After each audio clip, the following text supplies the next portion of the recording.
Preservationists claim that Over the Rhine is the largest collection of 19th century buildings still extant in the United States. Developers are busy converting those buildings into lofts and condos for the middle class, a trend that makes advocates for the poor, who still live in the neighborhood, very nervous. Welcome back.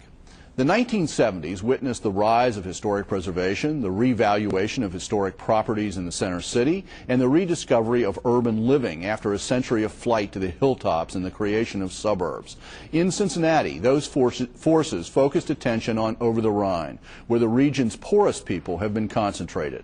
The result is that Over the Rhine is the most politically, socially, economically contested piece of real estate in the region, a place where conflicting visions of the future of society get projected and debated. I am joined this morning by Tom Dutton. Tom is an architect and a professor of architecture and interior design at the Miami University.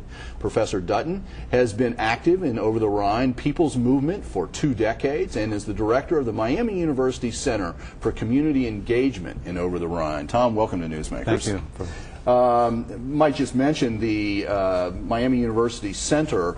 You bring students into Over the Rhine on a regular basis, and now some are living there for semesters at a time. Is that correct? Yeah, we started the Over the Rhine residency program last fall, and we're going to do it again this fall. 12 students lived and worked in the community and engaged in service learning and community engagement projects, and severe, pretty interesting transformation of their learning by doing that. Good. That's the sort of hands-on, immersive learning that really makes a difference in people's lives.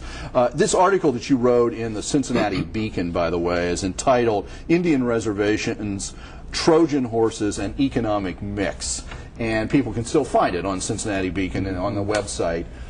You begin with this concept. Your basic concept is the interest right now in economic mix and developing economic mix in Over the Rhine. What do you mean by that, and why do you see this as problematic? Right. I've been fascinated with the term for quite a while. I mean, it's been, as I say in the piece, Cincinnati's mantra for a while, and I decided to try and unpack what it means. It made me a little nervous, actually, that that term is used across all sections of Cincinnati. Low-income advocates as well as corporate leaders all talk about economic mix as a positive thing.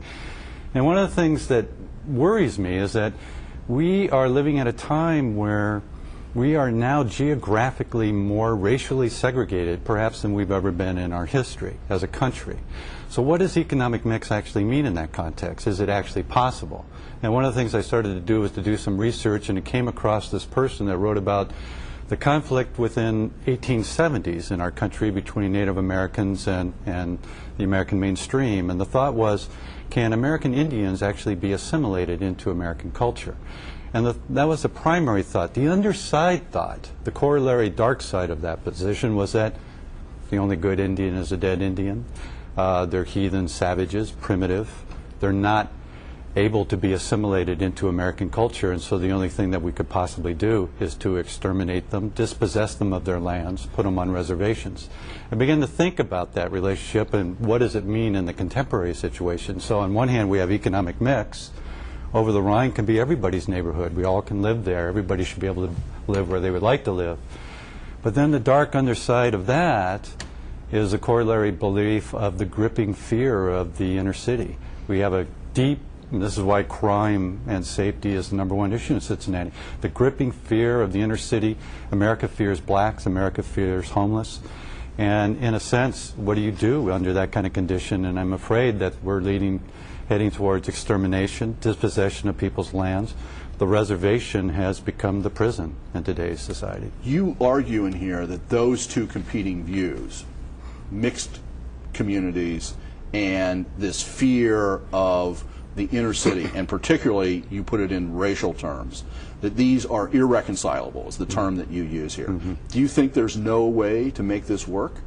Well, it is the vision I hold on to. I mean, I might not use the term economic mix. I like to use the term that I've learned from community leaders, which is equitable community development, that there needs to be equality or across racial lines and class lines. And I mean, the vision, my attachment to the People's Movement from the get-go when I signed on in 1981 I was motivated by the vision being articulated by people like Buddy Gray and Bonnie Neumeier and other leaders that Over the Rhine should be a place that is economically mixed, racially mixed. That was the vision. That is the vision still. But not on the terms that it's being pushed by the political and economic development lead? Is that what you're saying? You're using the term? My fear is that when I found this Indian metaphor, I mean this Indian situation, my fear is that, is there, perhaps breaks down into two kinds of camps. People say they want economic mix, but do they really believe it? Or there is a belief in economic mix, but the policies that are put in place actually undermine it. I mean, we could talk about 3CDC in that sense. That's right. I mean, 3CDC, I think, is trying to pursue a home ownership model. It's been pretty clear that it would like to basically increase home ownership in Cincinnati and over the Rhine. That's not necessarily a very bad thing at all. I mean, we need more homeowners. And lots of people have talked about that for 15 years or more. The issue for me, however, is that I think that represents kind of a narrow effort or a narrow goal. Basically, 3CDC's stated planning principles, there's actually very good stated planning principles that they would like to see housing development for all incomes. But if you pursue only home ownership in that possible array that could be developed, then I fear that you're primarily pursuing a gentrifying model. I would love to hear 3CDC say something to this effect. Yes, more home ownership, but how about more rental for middle income people? How about more rental for lower moderate income people? How about more limited equity co-ops? How about more rent to own and renter equity projects? So you would want 3CDC, who has become it's a private organization, but it is the development arm for the city at this point. I mean, that's the way it's functioning. And you would like them to broaden out their vision of the type of housing that could be developed there. I'd like to have them not be in contradiction with their own planning principles. If they want to have a mix of housing types in Over the Rhine, you don't just pursue home ownership as the main strategy. It seems like an exclusive line, and it's in contradiction with their stated principles. Let's take a look at a couple of things specifically. Let's take a look at an institution like Findlay Market. It's right in the middle of Over the Rhine. Lots of middle-class people from all over the area come there to shop, especially on the weekends. Cities invested lots of money to improve Findlay Market, and part of that is to encourage people of different backgrounds to mix there. Is that a wise policy? Or do you support the city's vision of Findlay Market in the middle of Over the Rhine? Is that a good thing to be happening? Yes, I mean, I think Findlay Market is a wonderful space where all kinds of people of all kinds of classes and races can come together. I mean, in that sense, it's one of the more truer public spaces that we have in Over the Rhine and Cincinnati, urban America. I mean, those kinds of spaces are becoming more or less few and far between, actually.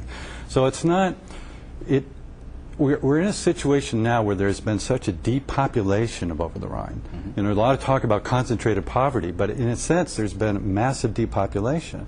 So really, it's more like the New Orleans strategy that we need to be thinking about regarding Over the Rhine. Can there be a right of return on the part of people to come back to Over the Rhine, not just a home ownership level, a market rate level, but people that make, according to the plan, the Over the Rhine Comprehensive Plan of 2002, which called for a multiplicity of incomes to be represented in Over the Rhine. So that's where are the programs to help support all that array. Okay, there's one other point I just want to make sure I'm clear about. As an architect, I'm sure you appreciate the architecture in Over the Rhine. Absolutely. And but anybody who knows the area knows that time and lack of maintenance takes a big toll on these older buildings, to the point that a lot of them reach the point where water is seeped in, they start to crumble, and what we end up with, and what we're going to be seeing on the screen here very quickly, is literally just empty lots in the streetscape. Right. Somebody's got to invest. Right. And so that investment money's got to come from development folks, because there isn't enough public money to do it, let's face it. It's got to come out of the private sector. And So you're not opposed to investment. You're just opposed. You just want to broaden the base. Is that what I'm hearing? Well, I mean, because this comes across a little bit right. more open than the article comes across, to tell you the truth. Yeah. Well, we could talk about that. That'd be nice to know how you think it's different, but because I don't think I'm being different in the sense because I've been calling for an array of development types for a long time.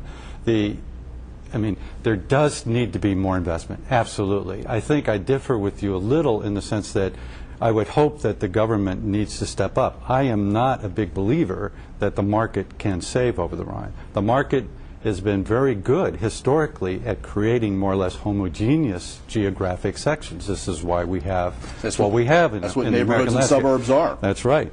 And so, I mean, when a lot of people talk about concentrated poverty and over the Rhine, they fail to talk about the other side of the coin, which is sort of a whiteness produced in the suburbs, right? A middle-class whiteness. I was always struck after the uprising in 2001 about when people would write letters into the community, into the Cincinnati Enquirer. They would say something to the effect, God, I'm so glad living out here in the suburbs I'm not dealing with any racial issues. Right, yeah, as not seeing the big picture. That's right. I am out of time. Stimulating article. People can go to Cincinnati, the Cincinnati Beacon on the web, see it. Enjoyed have you back. Thank you, Dan. Thank you for making Newsmakers a part of your Sunday morning. Next week, a discussion of the new Creation Museum opening in Boone County. Have a good week.